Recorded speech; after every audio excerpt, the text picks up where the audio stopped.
Welcome to this session on strategy development in international business. ഈ ഒരു സെഷനിൽ നമ്മൾ ഡിസ്കസ് ചെയ്യാൻ പോകുന്നത് ഇൻ്റർനാഷണൽ ബിസിനസ്, ഒരു ഫേം എങ്ങനെയാണ് ഇൻ്റർനാഷണൽ ബിസിനസ് അല്ലെങ്കിൽ ഗ്ലോബലൈസേഷനിലോട്ട് കടക്കുമ്പം എങ്ങനെയാണ് അവർ സ്ട്രാറ്റജീസ് ഡെവലപ്പ് ചെയ്യുക എന്നുള്ള കാര്യങ്ങളെ കുറിച്ചാണ് ഈ ഒരു സെഷനിൽ ഡിസ്കസ് ചെയ്യാൻ പോകുന്നത്. First of all, let's see what is global strategy. So ഒരു ബിസിനസ് ഡിസൈഡ് ചെയ്യാണ് അവർക്ക് പുറത്തോട്ട് എക്സ്പാൻഡ് ചെയ്യണം, പുറത്തുള്ള ഫോറിൻ മാർക്കറ്റിൽ അവർക്ക് അവരുടെ പ്രൊഡക്ട്സും അതുപോലെ തന്നെ സർവീസസും പ്രൊവൈഡ് ചെയ്യണം എന്ന് തീരുമാനിക്കുമ്പോൾ ആ ഒരു ബിസിനസ് ഗ്ലോബൽ സ്ട്രാറ്റജീസ് അഡോപ്റ്റ് ചെയ്യും.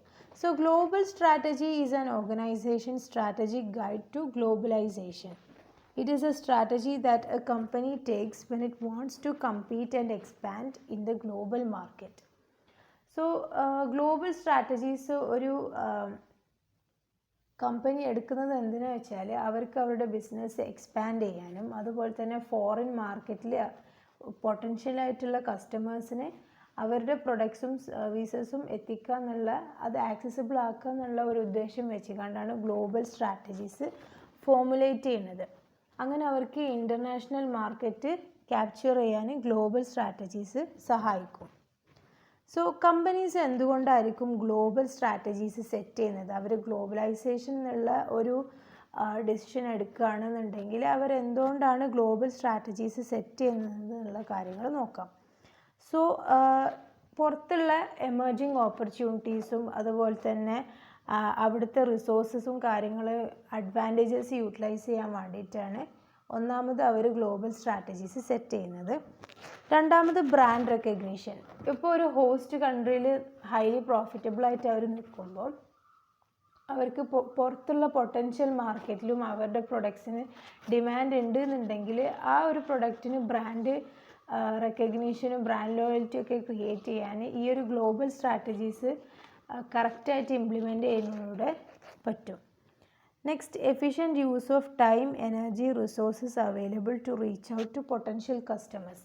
പൊട്ടൻഷ്യൽ കസ്റ്റമേഴ്സിൻ്റെ ഇടയിൽ ഈ ഒരു ബ്രാൻഡിനെ എത്തിക്കുക, ഈ ഒരു പ്രൊഡക്റ്റ് എത്തിക്കുക, അതും ഹൈലി എഫിഷ്യൻ്റ് ആയിട്ടും അവർക്ക് അവൈലബിൾ ആയിട്ടുള്ള ടൈമും എനർജിയും റിസോഴ്സസും ഒക്കെ വെച്ചുകൊണ്ട് ഈ ഒരു പ്രൊഡക്റ്റ് പ്രോഫിറ്റബിളായിട്ട് എത്തിക്കാൻ കഴിയും ഈ ഗ്ലോബൽ സ്ട്രാറ്റജീസ് അഡോപ്റ്റ് ചെയ്യുമ്പോൾ. നെക്സ്റ്റ്, ഗ്ലോബൽ സ്ട്രാറ്റജി ഡെവലപ്മെൻറ്റ് എങ്ങനെയാണെന്നുള്ള പ്രോസസ്സ് നോക്കാം. Steps in development of global strategy. First of all, SWOT analysis.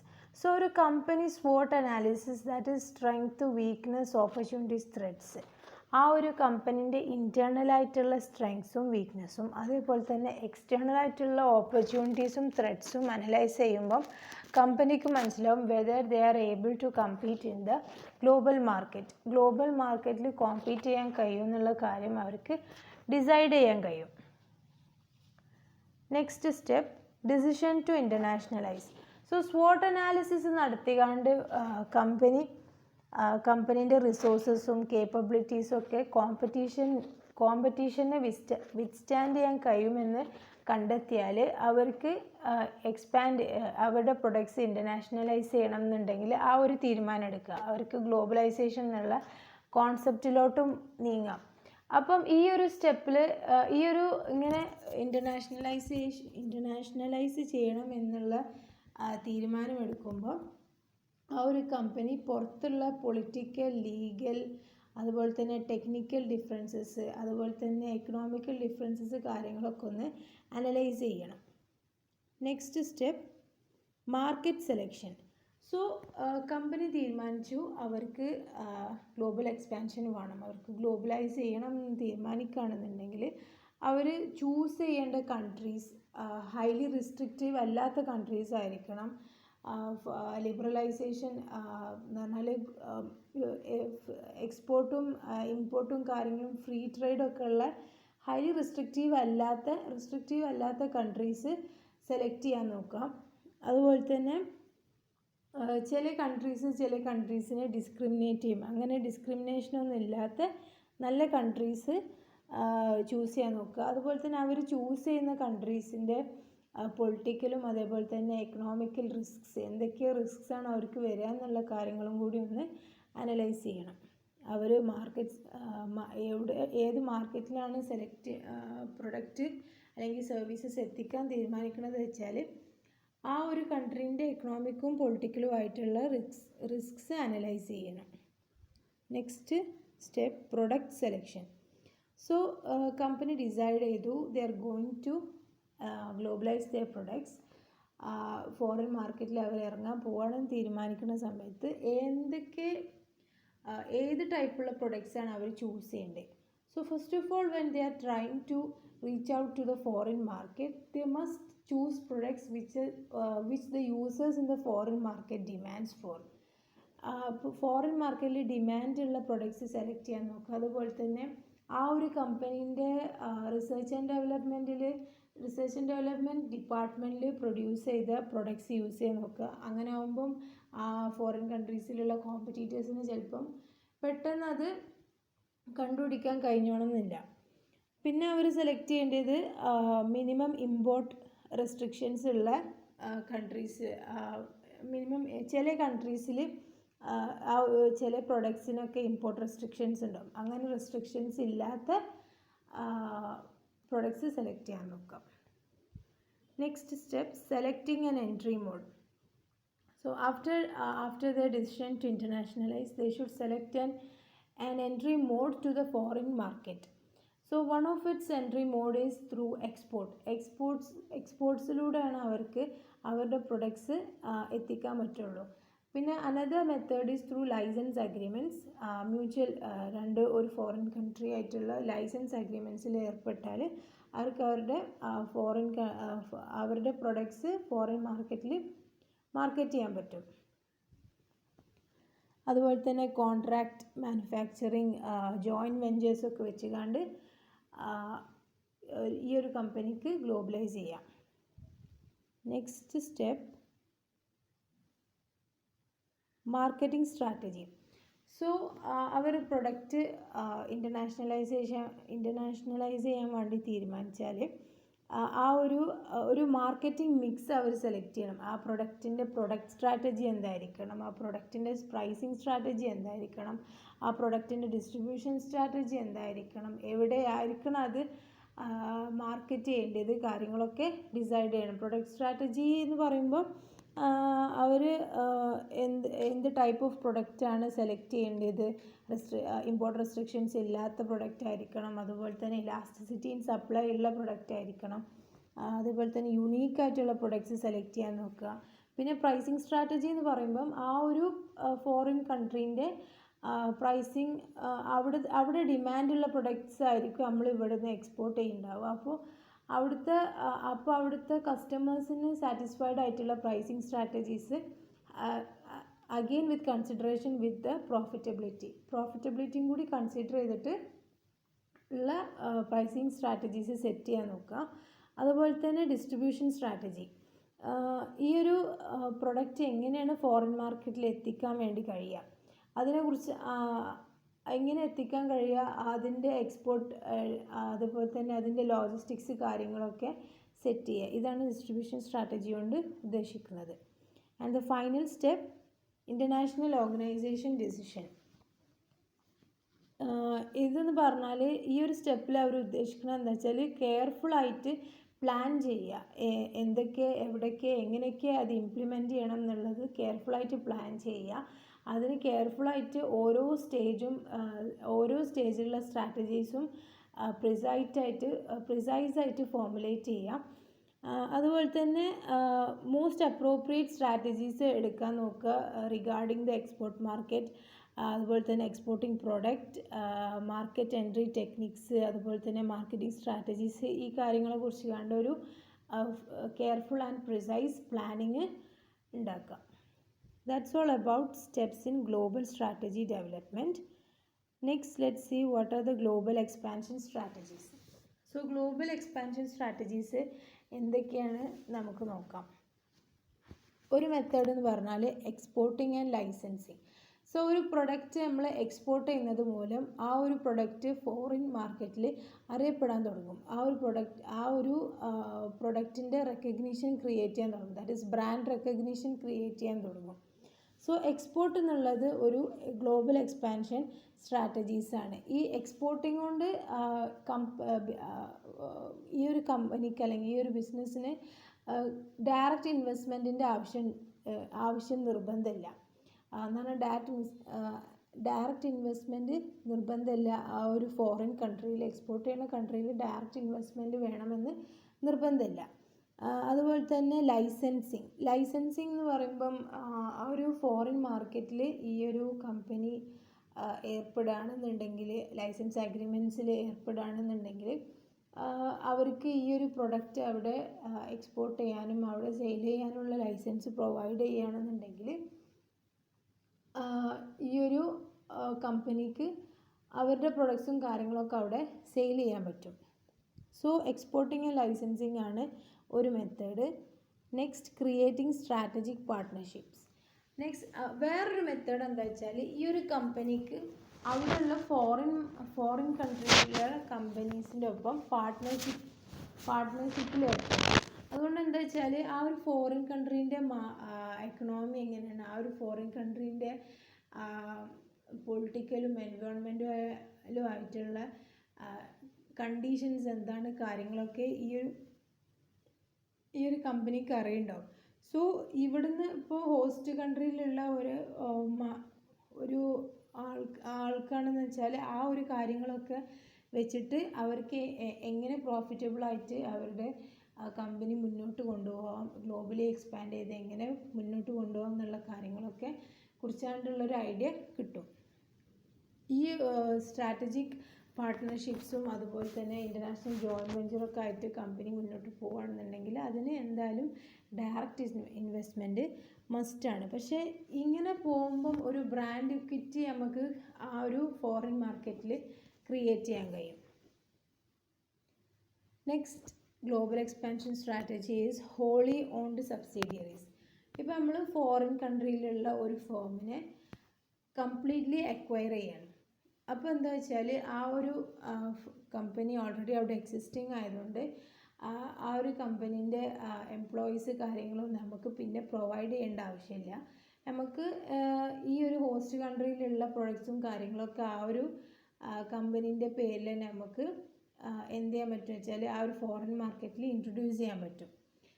അതുകൊണ്ട് തന്നെ കുറച്ച് ചാലഞ്ചസും ഉണ്ട്. ഇങ്ങനെ നമ്മൾ അക്വയർ ചെയ്യുന്നതോടുകൂടി ആ ഒരു ഫോറിൻ കൺട്രിയിലുള്ള വാല്യുവേഷൻ മെത്തേഡ്സും അസറ്റ്സിൻ്റെയും ലയബിലിറ്റീസിൻ്റെയും വാല്യുവേഷൻ മെത്തേഡ്സും അതുപോലെ തന്നെ അവിടുത്തെ എക്സ്റ്റേണൽ റിപ്പോർട്ടിങ് കാര്യങ്ങളൊക്കെ ഡിഫറെൻ്റ് ആയിരിക്കും. അതേപോലെ തന്നെ difference in currency exchange rate.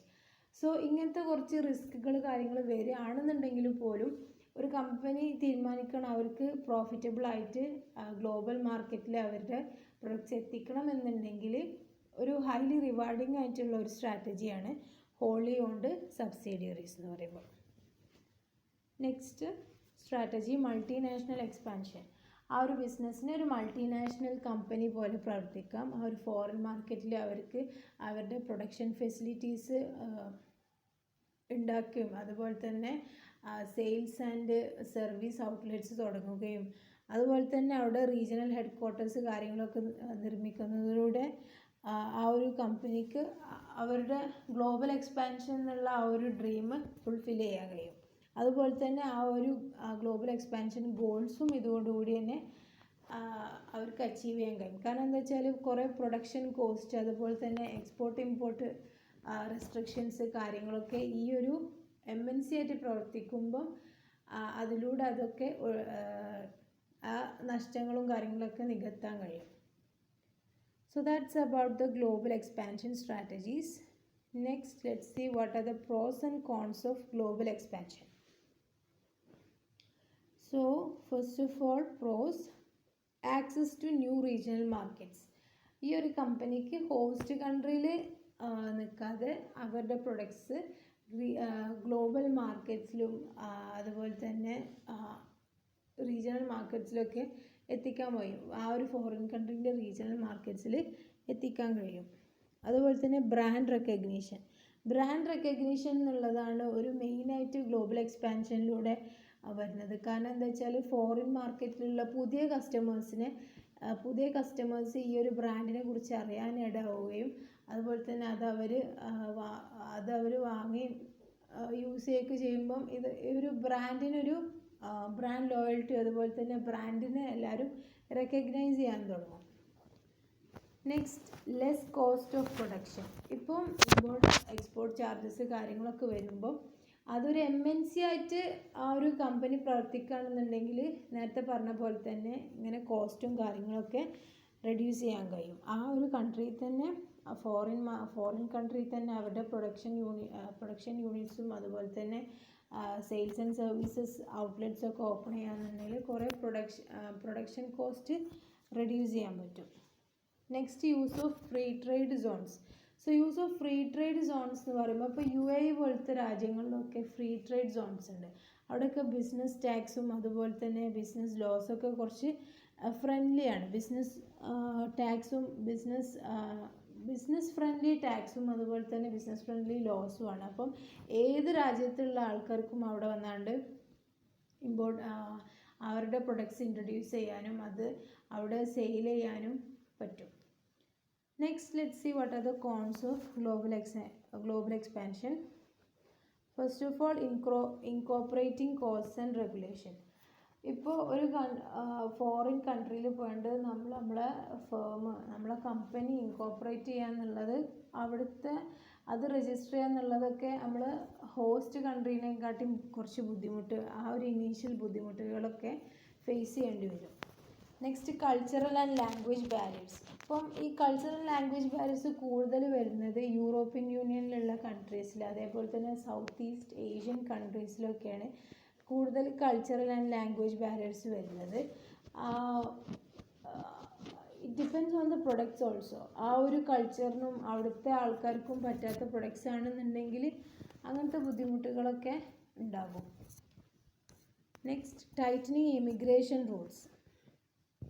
So നമ്മളെ ഫേമും കാര്യങ്ങളൊക്കെ വേറൊരു രാജ്യത്ത് തുടങ്ങുകയാണെന്നുണ്ടെങ്കിൽ അവിടേക്ക് നമ്മളെ വർക്കേഴ്സിന് എത്തിക്കണം എന്നുണ്ടെങ്കിൽ ഇമിഗ്രേഷൻ റൂൾസൊക്കെ കുറച്ച് ടൈറ്റൻ ആണെന്നുണ്ടെങ്കിൽ അവരുടെ ബിസിനസ് കറക്റ്റായിട്ട് അവർ വിചാരിച്ച പോലെ ചിലപ്പോൾ മുന്നോട്ട് കൊണ്ടുപോകാൻ കഴിയണമെന്നില്ല.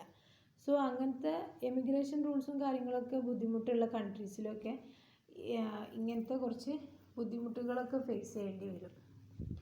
So that's all about global expansion and global expansion strategies. Next, let's see about Porter's value chain analysis. So Porter's value chain analysis എന്ന് പറഞ്ഞാൽ ഒരു കോമ്പറ്റേറ്റീവ് അനാലിസിസ് ആണ്. കോമ്പറ്റേറ്റീവ് അനാലിസിസ് ആണ്. ഒരു ഫേമിൻ്റെ കോമ്പറ്റേറ്റീവ് അഡ്വാൻറ്റേജ് നമുക്ക് എങ്ങനെ ക്രിയേറ്റ് ചെയ്യാം എന്നുള്ളത് വിഷ്വലി അനലൈസ് ചെയ്യുന്ന ഒരു ടെക്നിക്കാണ് പോർട്ടേഴ്സ് വാല്യൂ ചെയിൻ എന്ന് പറയുന്നത്. Porter's value chain analysis refers to the analysis and planning of a series of business activities. Business ആക്ടിവിറ്റീസിൻ്റെ അനാലിസിസിനും പ്ലാനിങ്ങിനും യൂസ് ചെയ്യുന്ന ഒരു അനാലിസിസ് ടൂളാണ് വാല്യൂ ചെയിൻ അനാലിസിസ്. ഈ ഒരു വാല്യൂ ചെയിൻ അനാലിസിസ് കൊണ്ടുവന്നത് മൈക്കൽ പോർട്ടറാണ്. അതുകൊണ്ടാണ് ഇത് പോർട്ടേഴ്സ് വാല്യൂ ചെയിൻ അനാലിസിസ് എന്ന് അറിയപ്പെടുന്നത്. ഈ ഒരു വാല്യൂ ചെയിൻ അനാലിസിസ് കൊണ്ട് ഉദ്ദേശിക്കുന്നത് എന്താ വെച്ചാൽ ബിസിനസ് ആക്ടിവിറ്റീസിൻ്റെ ഓരോ ലെവലിലും അവിടെ ഒരു വാല്യൂ ക്രിയേറ്റ് ചെയ്യണം എന്നാണ് വാല്യൂ ക്രിയേറ്റ് ചെയ്യണം എന്നാണ് ഈ ഒരു അനാലിസിസ് കൊണ്ട് ഉദ്ദേശിക്കുന്നത്. എവിടെയൊക്കെയാണ് ആ വാല്യൂസ് ക്രിയേറ്റ് ചെയ്യുന്നത് കാര്യങ്ങളൊക്കെയാണ് ഈ ഒരു അനാലിസിസ് കൊണ്ട് ഉദ്ദേശിക്കുന്നത്. It contains a set of activities an organization carry out to create value for its customers. കസ്റ്റമേഴ്സിന് എവിടെയൊക്കെയാണ് വാല്യൂ ക്രിയേറ്റ് ചെയ്യാൻ പറ്റും എന്നുള്ള കാര്യങ്ങളൊക്കെയാണ് ഈ ഒരു അനാലിസിസിലൂടെ ഉദ്ദേശിക്കുന്നത്. So, in value chain analysis, the business activities are executed in such a manner that it adds value or utility to the customer experience from their purchase of products or service. അതാണ് value chain analysis കൊണ്ട് ഉദ്ദേശിക്കുന്നത്. അതുപോലെ തന്നെ value chain അനാലിസിസിൽ business ആക്ടിവിറ്റീസിനെ രണ്ടായിട്ട് തിരിച്ചിട്ടുണ്ട്, primary and support activities. നമുക്ക് അതിൻ്റെ ഒരു ഡയഗ്രാം നോക്കാം. ഓക്കെ, സോ പ്രൈമറി ആക്ടിവിറ്റീസ് ആയിട്ട് വരുന്നതാണ് inbound logistics, operations, outbound logistics, marketing and sales, service.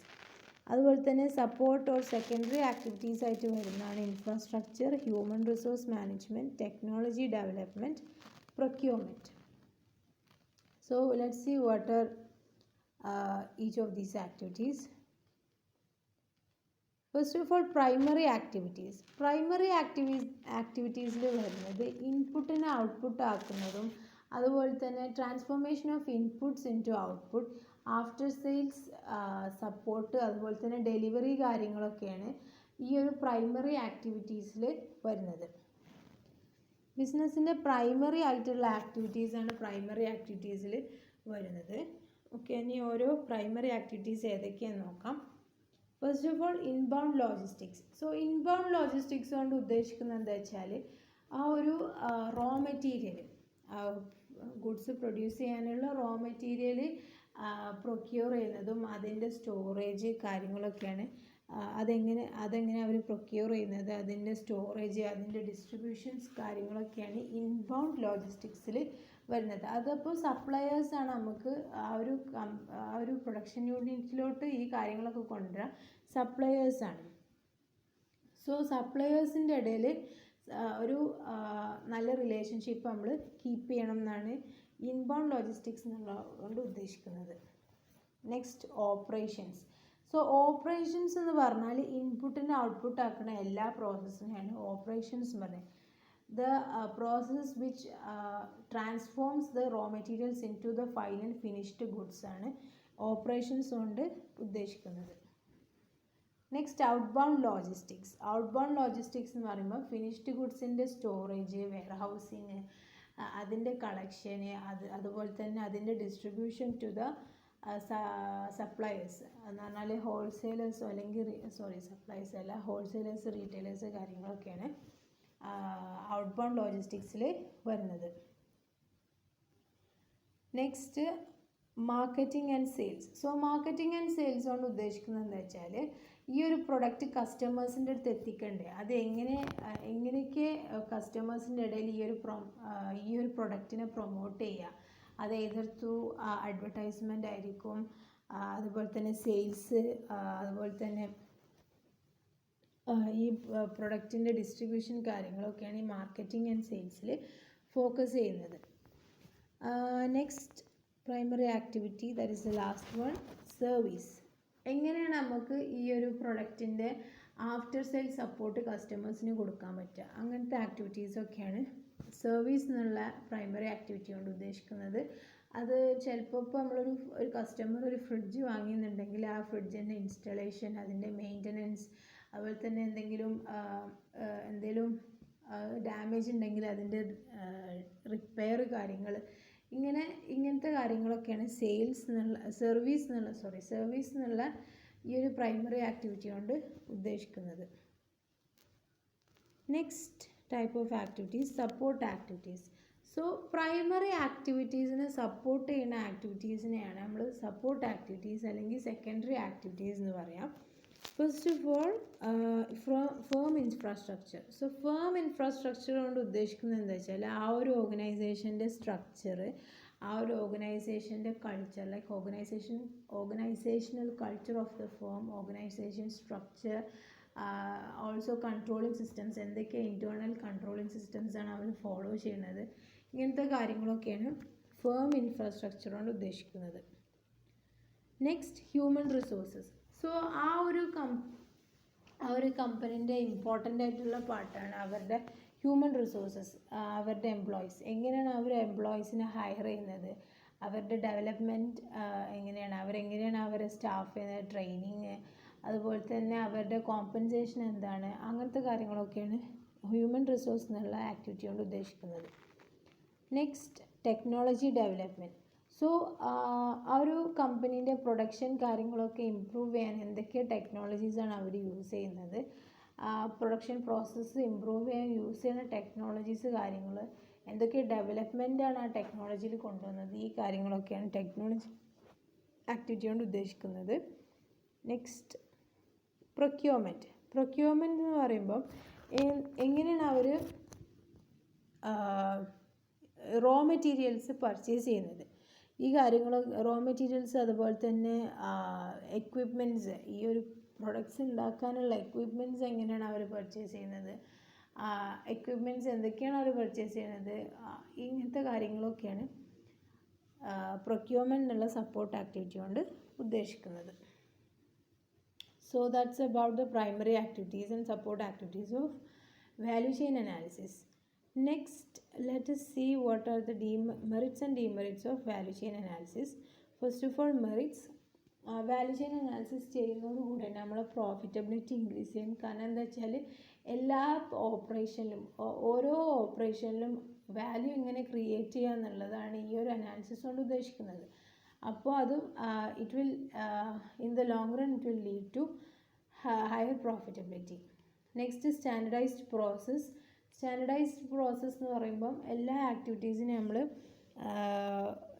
ഓരോ സെക്ഷൻസ് ആയിട്ട് ഡിവൈഡ് ചെയ്തുകൊണ്ട് തന്നെ ആ ഒരു സ്റ്റാൻഡർഡൈസേഷൻ കീപ്പ് ചെയ്യാൻ കഴിയും. അതുപോലെ തന്നെ ആക്ടിവിറ്റീസൊക്കെ സിസ്റ്റമാറ്റിക് ആയിട്ട് പെർഫോം ചെയ്യാൻ കഴിയും. Next, improves customer relationship. As value chain analysis focus on creating value, it will help to improve the customer relationship and it will also help in the customer relationship management. Next, reduces cost and delivery time. എങ്ങനെയാണ് ഈ ഒരു value chain analysis കൊണ്ട് നമുക്ക് എവിടേക്കാണ് വേസ്റ്റായിട്ട് വരുന്ന process ഉള്ളത്, അതേപോലെ തന്നെ എവിടേക്ക് നമുക്ക് എന്തൊക്കെ ചേഞ്ചസ് വരുത്തിയാൽ നമുക്ക് ഹൈലി പ്രോഫിറ്റബിൾ ആവാൻ പറ്റും എന്നുള്ള കാര്യങ്ങളൊക്കെ ഈ വാല്യൂ ചെയിൻ അനാലിസിസ് കൊണ്ട് മനസ്സിലാക്കാൻ പറ്റും. So it reduces cost and delivery time. Next, better vendor management. ഈ ഒരു വാല്യൂ ചെയിൻ അനാലിസിസിൽ ഇൻബൗണ്ട് ലോജിസ്റ്റിക്സിനൊക്കെ നല്ല ഇമ്പോർട്ടൻസ് കൊടുക്കണം. അതൊരു പ്രൈമറി ആക്ടിവിറ്റി ആയിട്ട് തന്നെ കൺസിഡർ ചെയ്യുന്നുണ്ട്. സോ അത് സപ്ലയേഴ്സിൻ്റെ ഇടയിൽ നല്ലൊരു റിലേഷൻഷിപ്പ് ക്രിയേറ്റ് ചെയ്യാൻ കമ്പനീസിനെ സഹായിക്കും. So it helps in better vendor management. Next, final ആയിട്ടുള്ളത് demerits of value chain analysis ആണ്. എന്തൊക്കെയാണെന്ന് നോക്കാം. Limited to manufacturing business units. So ഒരു സർവീസ് യൂണിറ്റിന്, ഒരു സർവീസ് ഇൻഡസ്ട്രീനെ സംബന്ധിച്ചിടത്തോളം അവിടെ മാനുഫാക്ചറിങ് കാര്യങ്ങളൊക്കെ പെട്ടെന്നാണ്, അതങ്ങനെ നമുക്ക് വിസിബിൾ ആവണം എന്നില്ല. സോ അങ്ങനത്തെ ഇൻഡസ്ട്രീസിനെ സംബന്ധിച്ചിടത്തോളം ഈ ഒരു വാല്യൂ ചെയിൻ അനാലിസിസ് നമുക്ക് യൂസ് ചെയ്യാൻ പറ്റില്ല. So it's limited to manufacturing business units, unstructured business information system. It doesn't focus on business information system, it focuses on the manufacturing aspect of any business. So there is a prevalent the value chain analysis is not prevalent for regarding business information system. Next, it involves excessive time and efforts. So implementation കാര്യങ്ങളൊക്കെ കുറച്ച് ബുദ്ധിമുട്ടുള്ളതുകൊണ്ടും അതുപോലെ തന്നെ അതിന് initial കോസ്റ്റും കാര്യങ്ങളൊക്കെ വരുന്നതുകൊണ്ട് തന്നെ value chain analysis അത് ഓരോ ആക്ടിവിറ്റീനെ ഫോക്കസ് ചെയ്യുമ്പോഴും അവിടെയൊക്കെ നമുക്ക് ടൈം യൂട്ടിലൈസ് ചെയ്യപ്പെടുകയാണ്. So it involves excessive time and effort and it is not completely viable for present digital എറ.